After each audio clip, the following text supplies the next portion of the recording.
এবং আহতদের পরিবার এবং তারা আহতরা। সংগ্রামী ছাত্র জনতা, গণঅভ্যুত্থানকারী এবং বিপ্লবী ছাত্রী ও জনতা, আপনাদের বুকের রক্তের উপর দিয়ে আজকে এই অন্তর্বর্তীকালীন সরকার আমাদের দেশকে শাসন করছে। এই অন্তর্বর্তীকালীন সরকারের কাছে আমরা দুটো জিনিস চেয়েছিলাম, বিচার এবং সংস্কার। এই দুটোর বিষয়ই তাদের গরিমসি আমাদেরকে আহত করছে এবং আমাদের দেশে কি ধরনের সংস্কার দরকার সে বিষয়ে একমাত্র বলার অধিকার রাখে এই শহীদ এবং আহতদের পরিবার এবং তারা আহতরা। আমরা আজকে তাদেরকে সামনে নিয়ে বলতে চাই, আমরা এখানে বিচারের আগে, সংস্কারের আগে কোন নির্বাচন হতে দেব না। সংগ্রামী সাথী ও জনতা, আপনারা সকলে প্রত্যক্ষ করেছেন 2008 সালের পিলখানা হত্যাকাণ্ডের মধ্য দিয়ে, 2013 সালের শাপলা হত্যাকাণ্ডের মধ্য দিয়ে, 2018 কোটা সংস্কার আন্দোলনে ছাত্রদের দমন পীড়নের মধ্য দিয়ে, নিরাপদ সড়ক আন্দোলনের সময় আমাদের কচি যেই বাচ্চারা আছে,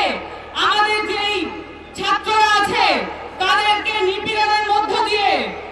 আমরা দেখেছি এখানে আওয়ামী লীগ সরকার তার স্বৈরাচারী দখল প্রতিষ্ঠিত করেছিল এবং এই প্রত্যেকটা বিষয়ের বিচার আমাদেরকে আদায় করতে হবে। আমাদের কাছে এই শহীদের মায়েরা আকুতি জানিয়েছেন, এই আহতরা আমাদের কাছে প্রতিবাদ জানিয়েছেন যে এখানে আমরা সংস্কারের আগে, আওয়ামী লীগের বিচারের আগে কোনোভাবেই যেন মাঠ ছেড়ে না দেই এবং আপনারাও আমাদের সাথে থাকবেন এবং এখানে যারা সংস্কারকে বিপ্লবী চেতনার বাইরে নিয়ে একটি ন্যূনতম সংস্কারের মধ্যে দিয়ে আমাদেরকে নিয়ে যেতে চায়, আমরা তাদেরকে বলছি, আমরা যেভাবে জুলাই আগস্টে মাঠ ছেড়ে যাইনি, আমরা মৌলিক সংস্কার আদায় না করেও মাঠ থেকে চলে যাব ইনশাআল্লাহ। আপনাদের সকলকে বিপ্লবী অভিনন্দন এবং যেখানেই যখনই আওয়ামী লীগের নেতাকর্মীদের আপনারা দেখবেন, যেখানে যখনই আওয়ামী লীগের মিছিল আপনারা অনুষ্ঠিত হতে দেখবেন, তাদের সাথে আপনারা